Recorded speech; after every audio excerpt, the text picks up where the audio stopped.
Hello. Okay, good morning po. Kamusta na?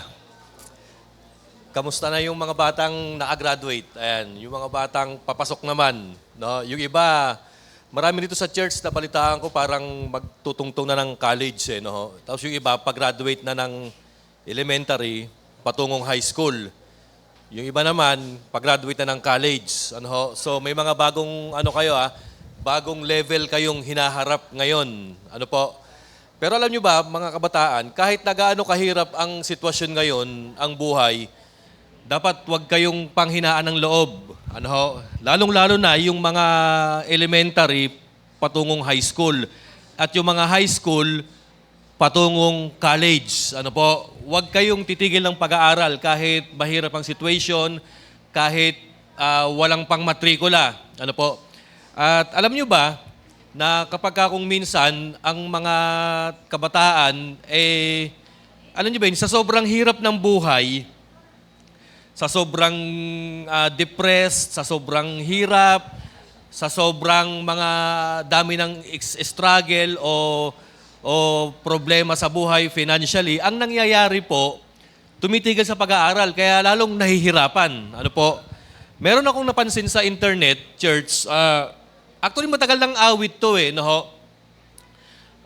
sinerge ko siya, nagulat ako ang nag-compose si Bossing, si Big Soto.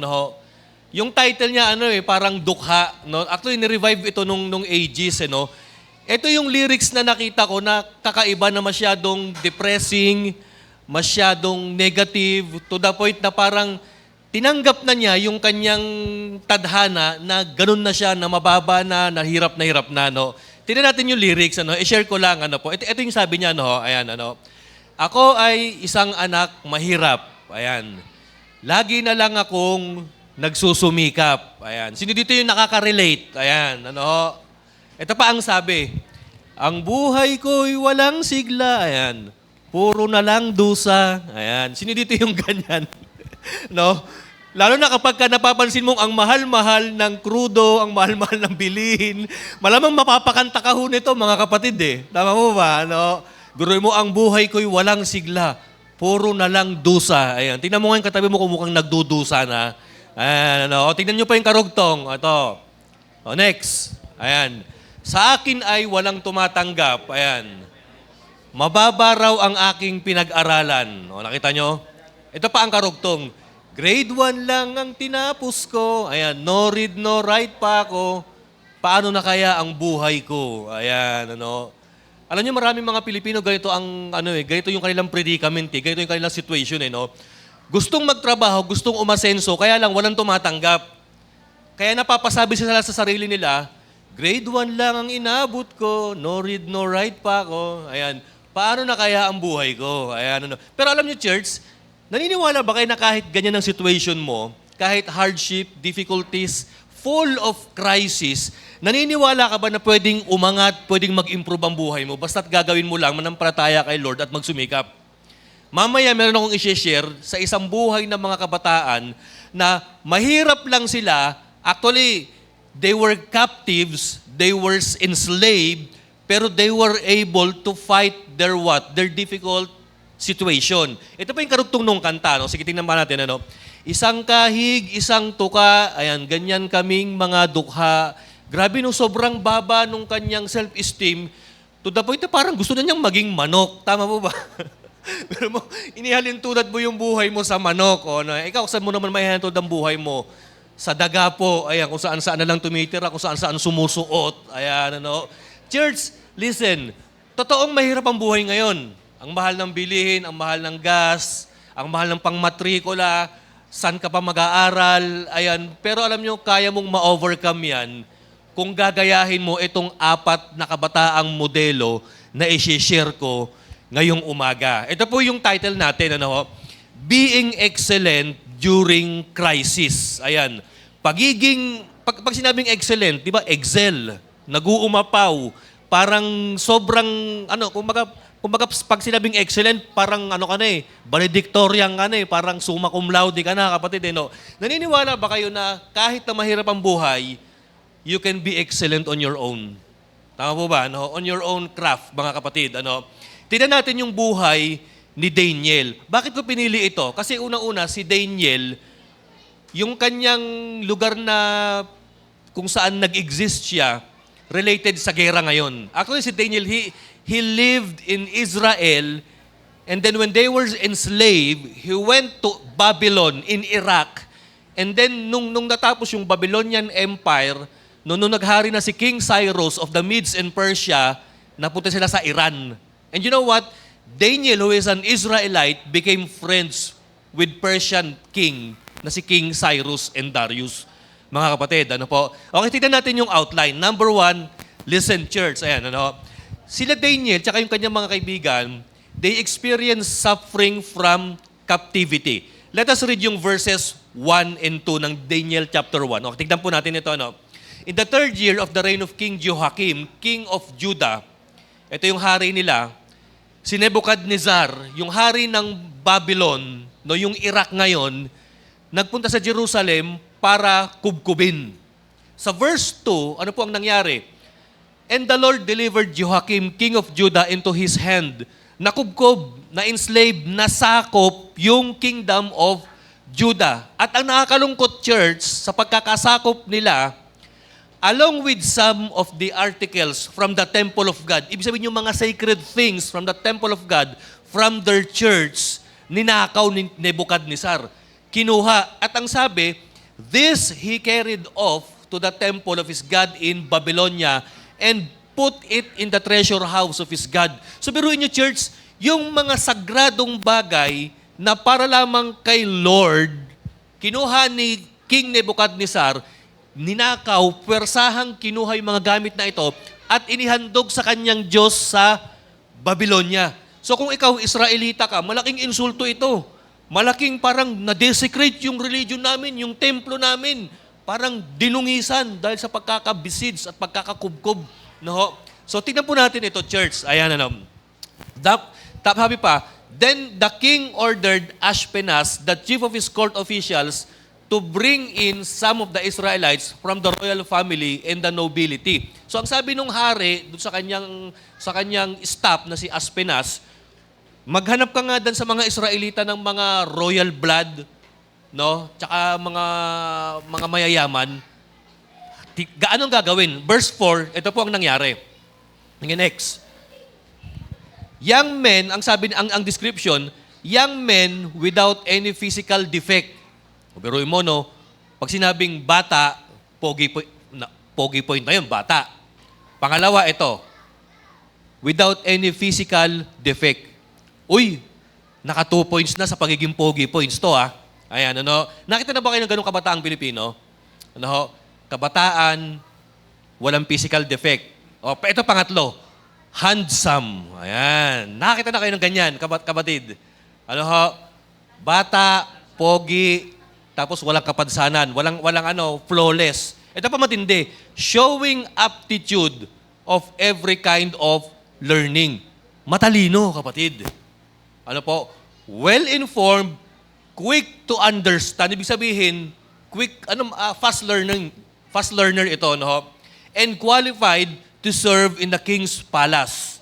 At ang sabi po rito ng hari ng Babylonia, yung mga kabataang Israelita na pogi, walang defect, matalino, ay tuturuan ng Babylonian what? Babylonian knowledge, Babylonian language, and literature. Okay. Tingnan natin yung sa outline. Balik tayo, church. Ayan, ano. Sige, balikan natin. Si Daniel, tsaka yung kanyang kaibigang tatlo, ito matindi. Pagka ikaw ay sinakop, malamang papahirapan ka. Malamang madedemoralize ka. Ano po? At malamang kapag ang isang bansa sinakop, yung simpleng pangarap mo sa buhay, mawawala na. Kasi gagawin na kayong slave eh.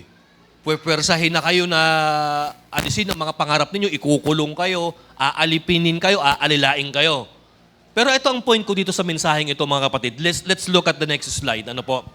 Sa kabila ng pangit na pangyayari sa bansang Israel, listen, God is still in control even in their defeat.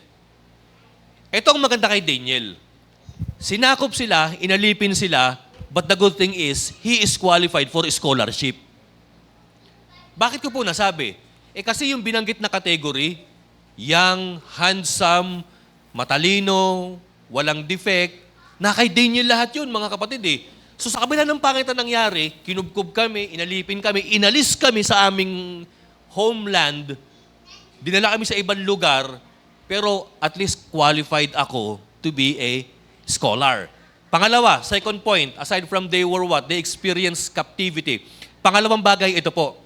They are pressured to what? To conformity.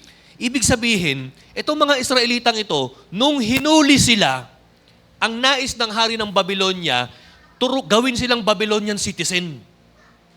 Ano po? Alisin sa kanila yung kanilang Israelite Jewish identity. Tanggalin sa kanila. Ano yung gagawin ng hari? Let's read yung verse 4 na nabasa na natin yung verse 3 eh. Basahin natin yung verse 4. Ano po? Ito po ang sabi. Nabanggit ko na rin pala kanina yan. Next.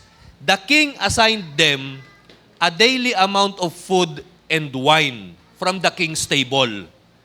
They were to be trained for 3 years and after that, they were to enter the king's service. So ang usapan ito, gagawin silang scholar.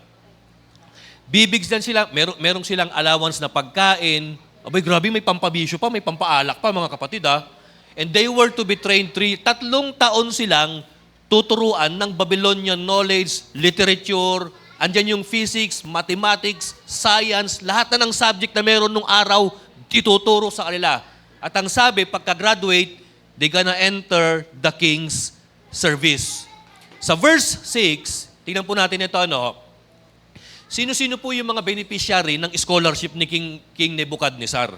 Ang sabi, among these were some from Judah. Ito po yung mga napili. Daniel, Hananiah, Mishael, and Azariah. Tandaan natin yung pangalan. Daniel, Hananiah, Mishael, and Azariah. In verse 7, nagpatuloy pa si Daniel, the chief official gave them new names. Ayan. Actually, pinalitan pati pangalan nila eh. To Daniel, the name Belteshazzar. To Hananiah, Shadrach. To Mishael, Meshach. And to Azariah, Abednego. Pause muna tayo dyan. Listen, church. Bilang isang Israelita, ilagay mo yung sarili mo kay Daniel, tapat kang naglilingkod kay Lord. And take note ano ang pinapagawa sa kanila? Bibigyan sila ng bagong kaalaman. Pangalawa, bibigyan sila ng bagong pagkain. Pangatlo, bibigyan sila ng bagong pangalan.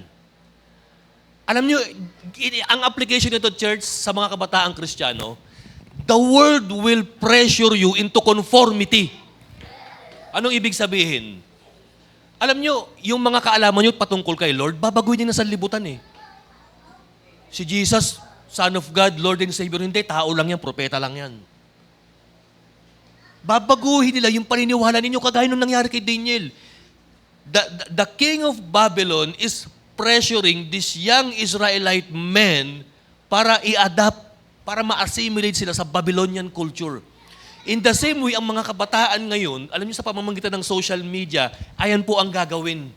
Puwersahin tayong sa TikTok, ang daming false information, ang daming misinformation, ang daming disinformation, ang daming maling paniniwala. Ang problema ang ating mga kabataan, they don't know how to discern, at ang problema, ang parents, hindi pa pinagbabawal ng anak kung ano pinapanood sa social media.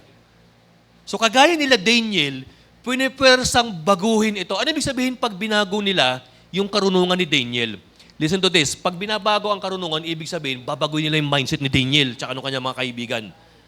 Pag binago yung mga pagkain na i-intake, ibig sabihin, babaguhin nila ng Babylonia yung habit nitong mga Israelitang ito. At pag babaguhin ang pangalan, naku po, babaguhin ang identity mo. Niresearch ko, church, kung ano ang ibig sabihin ng pangalan ni Daniel. Ito po ang kanyang ibig sabihin, mga kapatid. Si Daniel, ang pangalan niya, God is my judge. Daniel. Alam nyo, ang mga Israelites, mahilig sa mga pangalang may EL. Kasi pag EL, God ang ibig sabihin eh. Kagaya ni Elijah, Elisha. May mga E-L, Eli. So si Daniel ang ibig sabihin, God is my judge. Pero ang tanong ito, ano ibig sabihin ng Belteshazzar na pangalan? Itong ibig sabihin ng Belteshazzar no? Yung Bel, si Marduk. Kailan yung si Marduk? Pagan god ng Babylon. At ang ibig sabihin yan, Bel protects his life. Biruin mo, no? From God is my judge, nagiging parang Bel is to protect my life. Sunod naman, eto namang si Hananiah, ang ibig sabihin, Yahweh is gracious. Hananiah, ano yung ipapalit? Shadrach. Ang ibig sabihin, the command of Aku. Si Aku, God of the moon ng Babylonian Empire. Biruin mo, yung pangalan mong Hananiah, papalitan nila ng foreign god, ng false god into Shadrach, mga kapatid.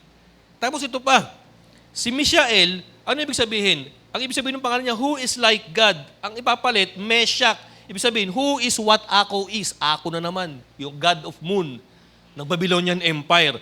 And then si Azariah, ibig sabihin, Yahweh is my helper, ginawang Abednego. Ibig sabihin ng Abednego, servant of Nego. Nego is another what? God ng Babylonian Empire. So nakita niyo yung ginagawa kila Daniel, mga kapatid? Pinipervert sa kanila yung pananampalataya nila, pati yung pangalan nila, kapatid. At alam niyo ba, ganyan na nangyayari sa kultura natin ngayon. No? Biri mo kababae mong tao, ang pangalan mo, Charis, ginawang Jake Cyrus. Tama po ba, mga kapatid? Ang pangalan mo, Rustum, naging baby, gandang hari. Biri mo ang pangalan mo, Basti, naging Barbie na lang. Tama po ba, mga kapatid? O kaya Vashti. Alam niyo, nung maliit ako, nung bata ako, ang tukso sa akin, Banji, uupakan ko yun ng asar sa akin, tumakbo Hindi na ako inasar Ganyan ang gagawin sa atin ng sanlibutan, mga kapatid. They will what? Distort your name, change your identity, call you in a different name, pero at the end, ang pangalan ko, hindi Belteshazzar, Daniel. Ayan. Tama po ba, mga kapatid? Nakita niyo kung paano i-twist, i-conform yung mga kabataang ito. Siguro isip-isip ni Nebuchadnezzar, ay mga kabataan to, madali lang mabago isip nito. Pero Daniel and his friends were unyielding, mga kapatid. Tingnan natin yung outline, church. Listen. Ayan, sige, balik tayo doon. Pangalawa, they were what? Naka-experience sila ng captivity, naka-experience pa sila ng pressure to conformity. Abay, biruin mo kung ikaw kabataan, dinakip ka na, in-enslave ka na, tapos binabaluktot pa yung identity mo, anong gagawin mo? Siguro kung ikaw simpleng kabataan, wala kang lalim kay Lord, payag na nga ako. Siguro kung ikaw simpleng kabataan na may pangarap sa buhay, ano sasabihin mo? Anong magagawa ko? Captive ako, kabataan ako, mahirap ako, alipin ako. Anong magagawa ko? Grade 1 lang ang tinapos ko, no read, no write pa ako. Ganun na lang ba, kapatid? Hindi mo pa papalagan yung situation mo? But take note of this. Daniel and his friends, anong ginawa? Palag-palag. They refuse and resist to what the Babylonian Empire is doing upon them, mga kapatid. Tignan po natin ito, church. Ano po masabi? The world often influences and pressures believers to conform. Ano po? Alam mo niya, kaya pag-ingatan natin itong mga kabataan natin ito. At maging yung sarili nating identity, pag-ingatan din natin, mga kapatid. Because the world is gonna try to conform and influence us badly. Ano po ang sabi ko po rito, church? Nag-quote ako ng isang verse. Listen to this. Tingnan po natin, I think yung Romans 12:2. Ano sabi ni Apostle Paul? Yan, sabi ni Paul, do not be conformed to the pattern of this world, but be transformed by the renewing of your mind. Ang gusto sabihin dito ni Pablo, nung nasa sanlibutan kayo, nagko-conform kayo sa gawaing sanlibutan, pero nung tinanggap mo si Kristo bilang Lord and Savior, dapat magbago ka na. Dapat alisin mo na yung gawaing hindi kanais-nais sa paningin ng ating Panginoon. At huwag ka na makikonform bagkus matransform ka by the renewing of your minds through the power of the Holy Spirit. But Daniel and his friends, nagpakita sila ng refuse and resist, mga kapatid. Let's tignan po natin ito, church. Ayan, Pangatlong bagay na ginawa nila, They choose integrity. Ano ginawa ni Daniel? Naki-conform ba sila? Naki-conform and compromise ba? Verse 8, basahin po natin ang nangyari. Okay, so sabi ng Babylonian Empire, sige Daniel, bibigyan namin kayo ng bagong pangalan. Siguro isip-isip ni Daniel, ang baho naman ng pangalang bibigay sa amin ito. Hindi bagay. Daniel na nga, Belteshazzar pa. Parang nakakaasar. Yun. Shadrach mukha nyo. Meshach, Abednego. Ang ganda-ganda ng pangalan ko, Hananai, Azariah, yung papalitan pa. Pero ano sabi rito, church? But Daniel resolved not to defile himself with the royal food and wine. And he asked the chief official for permission to not defile himself in this way. So, ano yung gagawin kay Daniel? Pinalitan yung pangalan, binigyan ng karunungan ng Babylonia, tapos binigyan ng pagkaing hindi healthy. In short, pagkain na mahihinang nilalang. Ayan. Siguro inoperan si Daniel ng baboy. Ayan. Tikman mo to Daniel, adobo. Ayan. Tikman mo to Daniel, sisig. Ayan. Tikman mo to Daniel, chicharon bulaklak. O, may bulaklak yan, flour. Tikman mo to Daniel, lechon. Ayan. Tikman mo to Daniel, lahat na parang natin nagugutom na kayo mga kapatid sa mga binabanggit ko. Yun yung ginagawa ng... Pero alam mo, ito pa sabi nung Babylonian Empire, o Daniel, tagay. Alam niyo, church, siguro, ito ang problema ng kabataang Kristiyano eh. Pagka kung minsan napapatikim na ng kung ano-ano, sasabihin ng mga barkada nila, o ito, shot. O ito, hititin mo. O ito, singhutin mo. Ito, ilagay mo sa ilong mo. Ayan. Alam niyo, church, kahit pakunti-kunti yan, once na pumasok sa sistema mo yan, you're gonna defile yourself. O, totoo po yan, mga kapatid.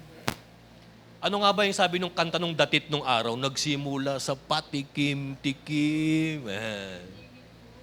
Pinilit kong gustuhin, pero lumalim na, na. Pero anong sabi dito mga kapatid? Nagkaroon ng resolution si Daniel. No, I'm not gonna do it. Back tayo dun sa outline mga kapatid. Ayan, Sa verse 8, nagpakita ng paninindigan, sino? Si Daniel. Ayan, sige, outline tayo. Ayan. Ayun, lumamig na rin. Listen to this, church. Faithfulness begins with strong conviction and personal decision.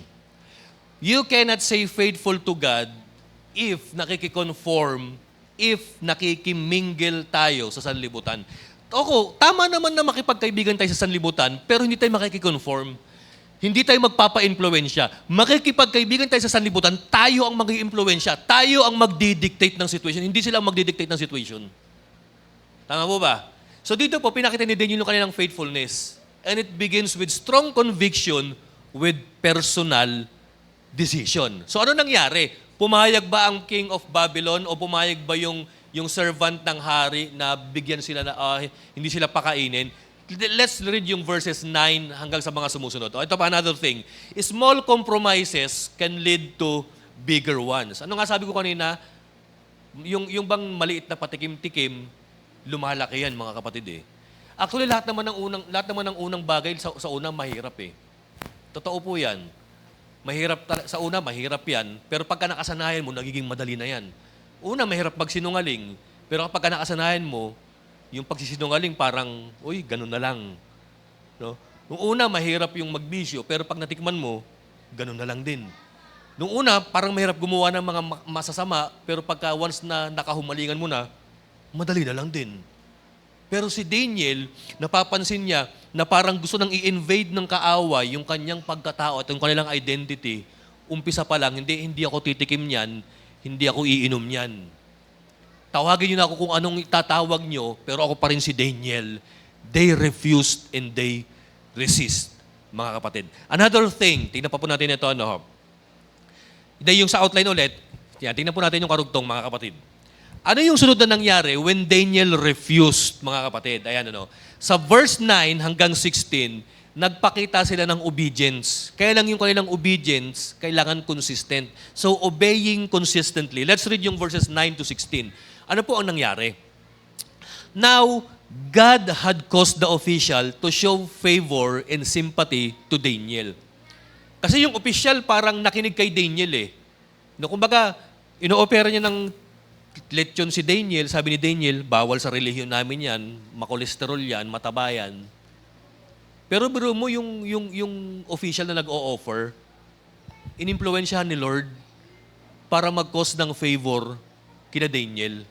Ano ang ginawa niya? Sa verse 10, tignan pa po natin, but the official told Daniel, ayan, nagsabi naman yung official eh, I am afraid of my Lord the King, who has assigned your food and drink. Natatakot ako kay King Nebuchadnezzar na siya ang nag-assign sa akin para kayo ay aking pakainin. Why should he see you looking worse than the other young men of your age? Kasi baka mamaya, makita ng hari ng Babylon na baka mamaya hindi ko kayo pinapakain. O kaya baka mamaya maging unhealthy kayo kasi healthy na nga itong pinapakain ko sa inyo eh. Sasabihin pa ng hari, the king would then have my head because of you. Baka mamaya dahil sa nakita ng hari na hindi kayo umokay, yung kalusugan ninyo hindi bumuti, hindi kayo naging healthy, baka ako naman ang ipapatay ng hari. So ano ang kanilang ginawa? Sa verse 11, nagkaroon ng pakikipag-usap si Daniel. Nakiusap siya. Ang sabi ni Daniel, Daniel then said to the guard whom the chief official had appointed over Daniel, Hananiah, Mishael, and Azariah. Sige, verse 12. Ayan. Please, sabi ni Daniel, test your servants for 10 days. Give us nothing but vegetables to eat and water to drink. Ayan, mga anak ko, makinig kayo ha. Wag puro hotdog, wag puro McDo, wag puro Chodidi, wag puro Chowking, wag puro Coke. Di ba? Ano sabi ni Daniel? Vegetable at tubig lamang. Sabi ng mga manginginom sa probinsya namin, gin tubig lang kami. Si Daniel, gulay tubig lang. Sabi niya, gulay tubig lang.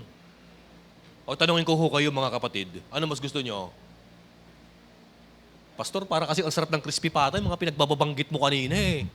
Lechon, adobo, yung lalo na yung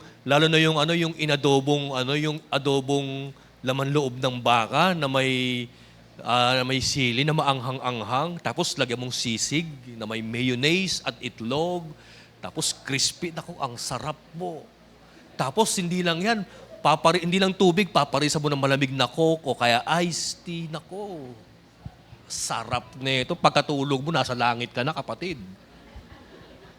Nasobrahan. Hindi naman masamang kumain kasi sa panahon po na, sa Old Testament kasi masama ho talaga yan. Kasi pinagbabawal yan sa batas nila. Pero nung New Testament, sabi ng Panginoon kay Peter, sige, pwede na, pwede na. Kaya lang, bagamat pwede na, wag naman yung panay-panay, mga kapatid. Wag naman yung lagi-lagi, baka mapadali tayo niyan. Tama po ba, mga kapatid? So ang sabi ni Daniel, hindi, ayoko niyang crispy pata, ayoko niyang mga ganyang pagkain, mga matatabat, makukolesterol, ayan. Gusto ko gulay at tubig lang. O ano nangyari? Basa natin yung verse 13. Sige, sabi ni Daniel, ikumpara mo kami, yung mukha namin, doon sa mga kabataang ninyo na kumain ng royal food and treat your servants in accordance with what you see. So kumbaga parang nagkaroon ng experimental. Si Daniel and his friends kumain ng gulay at tubig lamang, yung ibang kabataan na Babylonians kumain ng king's food at nagkaroon ng 10 days kung sino ang magiging healthy. Pagdating po ng verse 14, ano po ang nangyari? Nag-agree yung servant ni King Nebuchadnezzar. O sige, go, testingin ko kayo. 10 araw lang ha. Pagdating po sa verse 15, at the end of the 10 days, they look, they look healthier, better nourished than any of the young men who ate the royal food. At ang sabi sa verse 16, so the guard took away their choice food and the wine they were to drink and gave them vegetable instead. So nung napansin nung nagpapakain kina Daniel, ito kumakain ng gulay. Ito kumakain ng pagkain ng hari. Ba't parang nag-glow yung mga skin nito mga ito tapos ang puputi ng gagandang lalaki. Tsaka parang ang tatalino. Tapos ito parang laging inaantok. Parang tumataba yata sila. Tsaka parang pag nagsasagot ng exam, parang bokya lagi. Sabi 10 days lang yan ha. So sabi nung nagsiserve ng pagkain kina Daniel, sige, bigyan ko na palagi kayo ng gulay tsaka ng tubig lamang. So anong gulay yan? Maraming gulay. Oh, lahat. Siguro sabi ni Daniel, kumanta ka ng bahay kubo, lahat ng gulay na nandun, bigay mo sa amin. Ayan. Siguro bahay kubo. Lahat ng gulay na nandun, yun yung pinakain. Sige, spinach, kalabasa, talong, saluyot, okra. Naku, yan yung mga ayaw na ayaw minsan ng mga yung kabataan. Ayoko ng okra, tsaka ng talong. Parang may laway. Actually, yun yung masustansya, mga kapatid. Nung bata kami, kaya kami kumakain ng gulay kasi sinanay kami ng aming mga lolo't lola eh. Pag umuwi kami ron, yun yung pinapakain sa amin. Pag hindi kami kakain, talagang wala kaming makakain, magugutom kami. So no choice, kakainin namin, mga kapatid. Ano ho? Kaya sabi ko sa asawa ko, pag ayaw kumain ng mga anak mo ng gulay, huwag mong pakainin, kakain din yan. Oh. Kasi ang hinahanap, spam. Ang hinahanap, hotdog. Hinahanap, Alam nyo, ang healthy pinapakain ko sa kanila, itlog.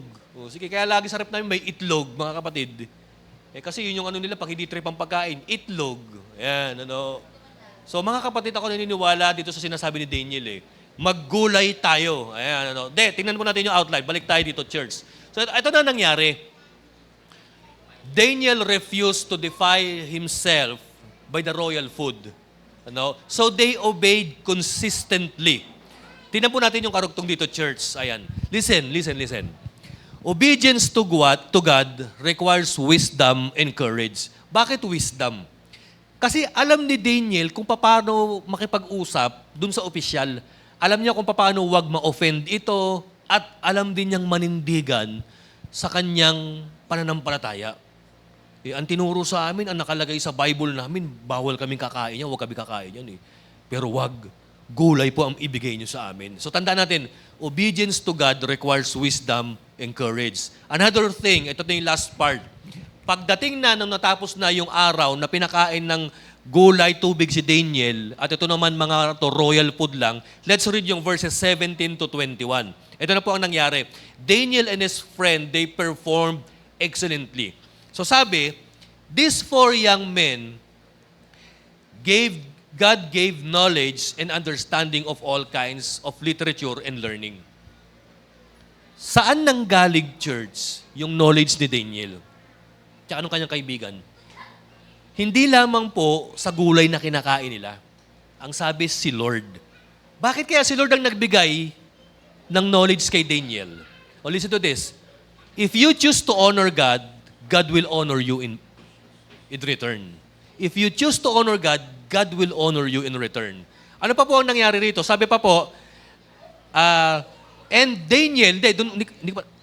Daniel could understand visions and dreams of all kinds. Biruin mo, lahat ng panaginip, lahat ng visions, lahat ng prophecy, ang nagbigay niyan ang ating Panginoon. Lahat, karunungan, kagwapuhan, kasiglahan ng katawan, lahat binigay kila Daniel. And in verse 18, ayan, at the end of the time set by the king to bring them in, the chief official presented them to Nebuchadnezzar. So ito na nangyari. Sabi ng mahal na hari, okay, tapos na yung feeding program ko. Ayan. Ilabas na yung mga kabataan. Hinilera na si Daniel, yung mga Israelites, na gulay, tubig lang, at hinilera na yung mga Babylonian scholars na royal food ang kinakain. Sa verse 19, ano po ang nangyari? The king talked with them. In-interview sila ng mahal na hari, and he found none equal to Daniel, Hananiah, Mishael, and Azariah. Pansinin niyo to, church, si Daniel ang nagsulat. Pero ano yung pangalang ginamit niya? Hindi yung Belteshazzar, Shadrach, Meshach, and Abednego. Ang ginamit niyang pangalan, yung Israelite name nila, Daniel, Hananiah, Mishael, and Azariah. So ano nangyari? King Nebuchadnezzar found out, kakaiba tong 4 na to Parang iba. Ang gagandang lalaki, ang kikinis ng muka, nag-glow, ang tatalino, ang sharp. Grabe, ang gagaling nila nung in-interview ko, sabi ng mahal na hari. And then in verse 20, In every matter of wisdom and understanding about which the king questioned them, so nagtanong yung hari, anong sabi kapatid? The king found them 10 times better than all the magicians and enchanters in his whole kingdom. Biro mo mas matalino sila Daniel 10 times. So kung kunyari, mga kapatid, ang exam, 1 to 1,000, naka 100 lang yung sa scholar ng Babylon. Sila Daniel, 1,000 ang score. Kasi 10 times eh. Biro mo nilampaso yung kumakain ng masasarap na pagkain, nilampaso ng gulay at tubig. At ang matindi, ang lampaso talaga sa kanila, si Lord. Kasi God gave Daniel and his friends knowledge, wisdom, and skills, and good health, mga kapatid. And then sa last verse, and Daniel remained there until the first year of King Cyrus. King Cyrus was the Persian conqueror who conquered Babylon. So basically, ano po ang gusto kong i-point out dito mga kapatid? Balik tayo doon sa kanta natin kanina. Di ba't kapag mahirap ang situation mo, tapos wala ka nang narating sa buhay mo, tapos kung minsan, ang gagawin natin, kakanta na lang tayo na, anong magagawa ko? Grade 1 lang tinapos ko, no read, no write pa ako. Pero si Daniel, he refused, kapatid, to be like that. Bagamat slave ako, bagamat under kami ng captivity, bagamat I am in a foreign land, no way. Hindi ako papayag na papalitan ninyo yung pangalan ko, yung identity ko, yung kinakain ko, yung pananampalataya ko, at yung paninindigan ko. At kahit na mahirap ang sitwasyon, magiging excellent ako in every way because God is what? God is my judge. Daniel nga pangalan eh. Because God is willing to help me. Listen, ang hirap ng sitwasyon natin ngayon. Ang mahal ng bilihin. Minsan may mga magulang na Nak, lipat ka na sa naka-private, lipat ka na sa lipat ka na sa public. Kasi ang hirap ng buhay, baka wala tayong makain pag nag-private ka pa eh. Ayan. O kaya kung minsan yung anak, patapos na ng college eh. Anak, tigil ka muna, hinto ka muna ng pag-aaral. Wag mo munang tapusin yung engineering course mo. PMA. Ano ibig sabihin ng PMA? Pahinga muna, anak. Pero may ibig sabihin yung PMA pedicure, manicure, alot ka muna, anak. Magsa-sideline muna yung anak ng pagpe-pedicure, pagmamanicure, tsaka paggugupit, mga kapatid eh. Kasi ang hirap eh, no? Minsan ganun eh, no? Pero si Daniel, hindi. Sabi ni Daniel, hindi, kahit mahirap lang kami, kahit captive kami, kahit inaliping kami, I can rise above my situation. I can become excellent. Naniniwala ba kayo na kahit wala kang pamatrikula, pwede kang maging scholar? At kung pwede kang maging scholar, pwede kang maging summa cum laude. At kapag ka naging ganyan ka na, pwede kang maglingkod kay Lord, mga kapatid. Listen, bakit kaya may mga tao na nasanay nang kaka-excuse sa kanilang difficult situation? Ba't di ka nakapag-aral? Mahirap lang kami, grade 1 lang ang tinapos ko, no read, no write pa ako. Yan lang ang sinasabi palagi, mga kapatid eh. O bakit hindi ka umasenso? Ano magagawa ko? Mahirap lang ang magulang ko, lolo ko mahirap, lolo ko sa tuhod mahirap. Mula pa nung araw hanggang ngayon, kami mahirap na. Ayan. Pero pastor, wag ka, sanay kami sanay ako sa hirap. Grabe, no? Sa dinami-dami ng ipagmamalaki ang kahirapan pa, mga kapatid. Ang taas ng tolerance. Tama po ba, mga kapatid? Pero dapat, magigaya na si Daniel, hindi, palagan natin ito. Kahit destined tayo sa kahirapan, hindi, we should refuse and resist. We should refuse na yung sanlibutan, i-conform us sa maling gawain. We should resist na baguhin nila yung identity natin, and we should resist sa tadhana natin na mahirap ka, magiging mahirap ka pa rin. Alam niyo ba nangyari kay Daniel after that? From Daniel 2 hanggang chapter 12 ng Daniel, alam niyo naging si Daniel eh. Kumbaga sa gobyerno natin ngayon, naging po siya, naging prime minister. Ayan, parang naging parang naging secretary siya ng presidente, naging membro siya ng gabinete ng pinakamalalakas na imperyo ng mundo nung araw, mga kapatid. Naging advisor siya, naging teacher siya, at naging influencer siya doon sa leaders ng world power during his time. It is because by the help of God. So mga kabataan, tayo ba bilang church, kahit mahirap ang situation, makakapag-cell group pa ako. Tama ba?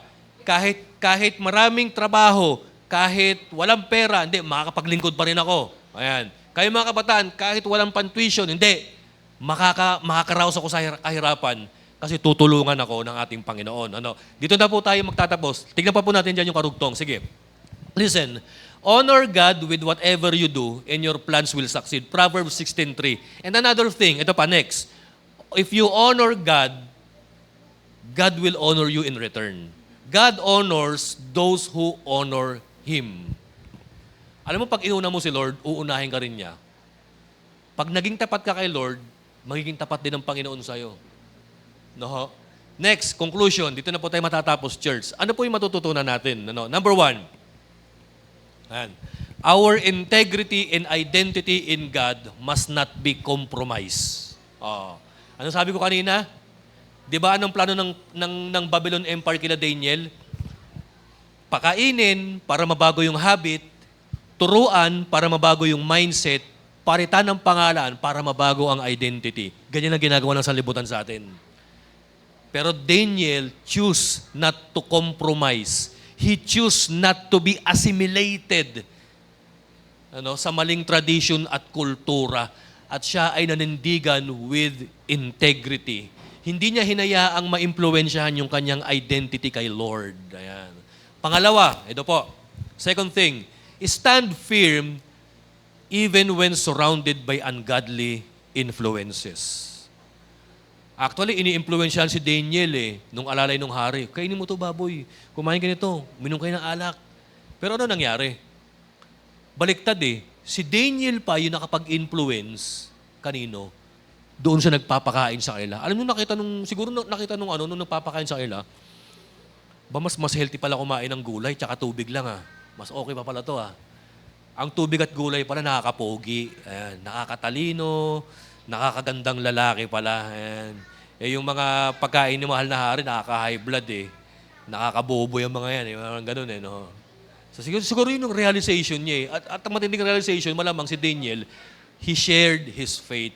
So yan, let us stand firm when surrounded by ungodly influence. Pangatlo po, make decisions based on conviction, not on convenience.